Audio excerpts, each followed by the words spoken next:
हम तीन मूलभूत आयामों की बात कर रहे हैं जिनके बिना अस्तित्व में कुछ नहीं हो सकता। बस तीन मूलभूत शक्तियां, तीन मूलभूत गुण इतना बड़ा खेल खेल रहे हैं। ये केवल सतह पर अलग हैं, भीतर गहराई में सब कुछ एक ही है। तो आधुनिक वैज्ञानिक अपनी ही भाषा में कह रहे हैं कि शिव हर चीज को एक साथ थामे हुए हैं।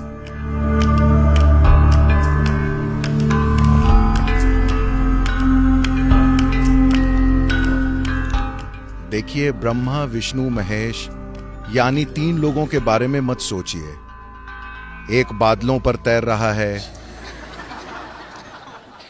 दूसरा पहाड़ की चोटी पर बैठा है, तीसरा कुछ और कर रहा है। हम तीन लोगों की बात नहीं कर रहे, हम तीन मूलभूत आयामों की बात कर रहे हैं जिनके बिना अस्तित्व में कुछ भी नहीं हो सकता।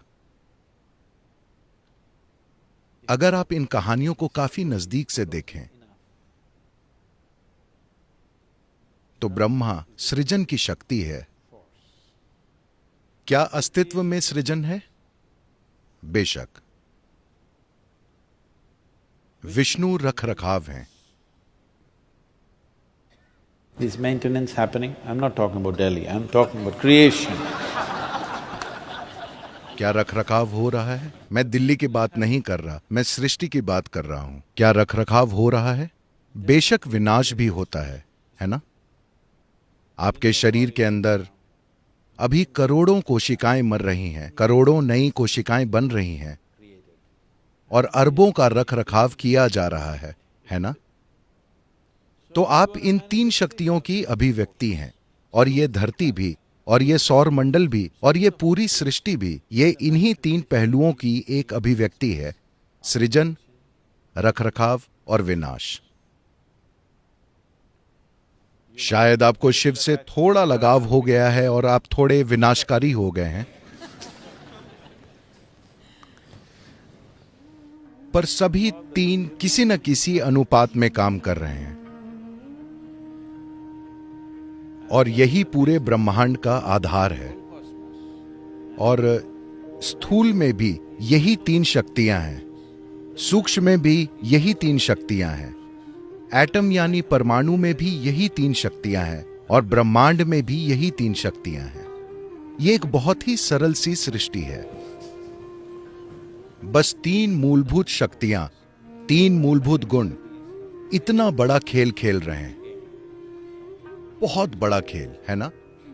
बहुत ही बड़ा है ना? बहुत ही बड़ा खेल। बस तीन शक्तियां। शानदार काम हो रहा है सिर्फ तीन के साथ।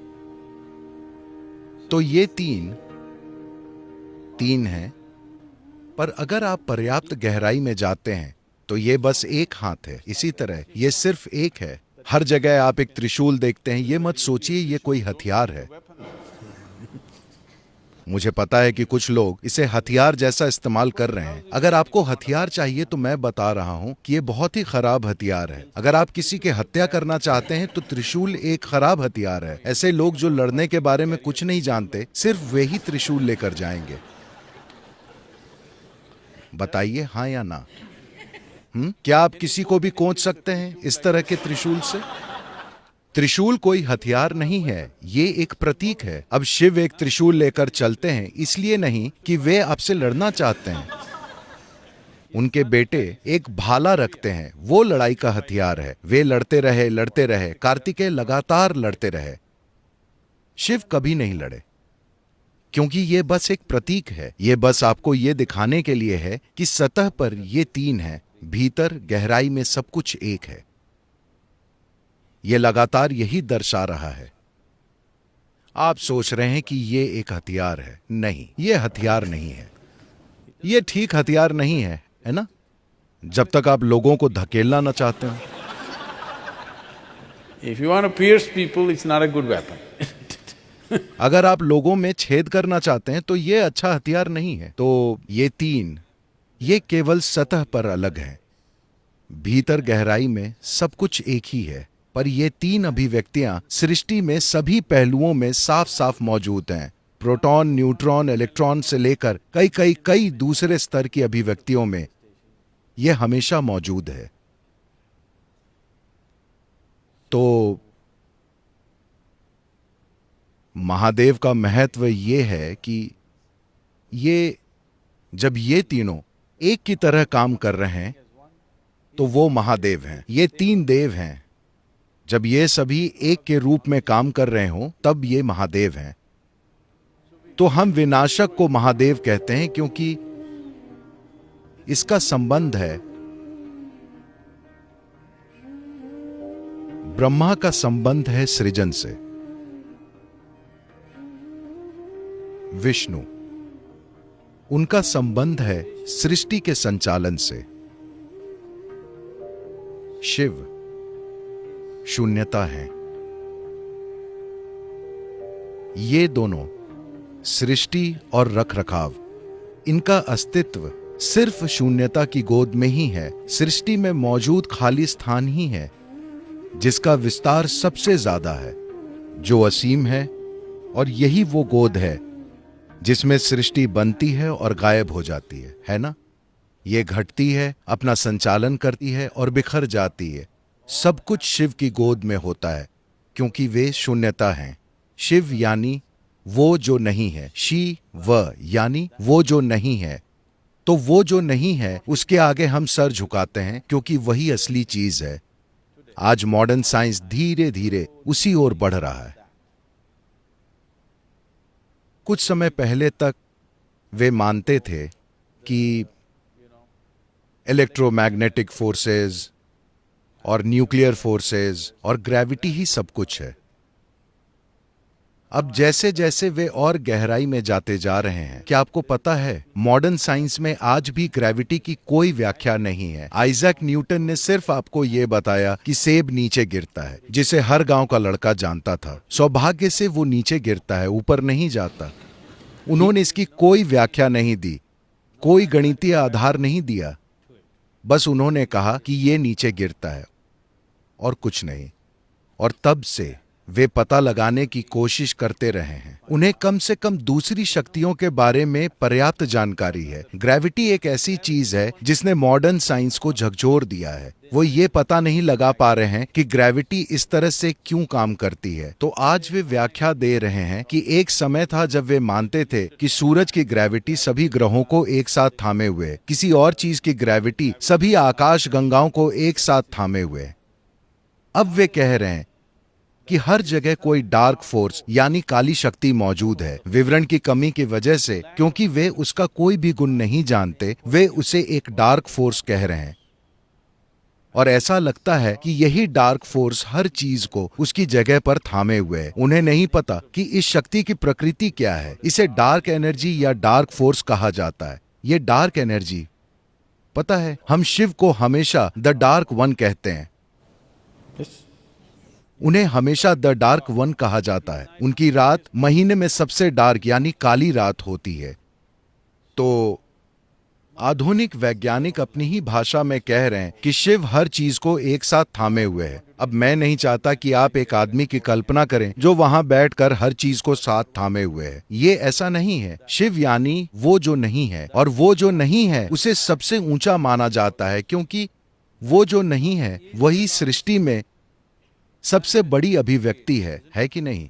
अगर आप ऊपर आसमान में देखें, क्या आप कभी देखते हैं? क्या आप कभी देखते हैं? ठीक है, मुझे आप पर भरोसा है।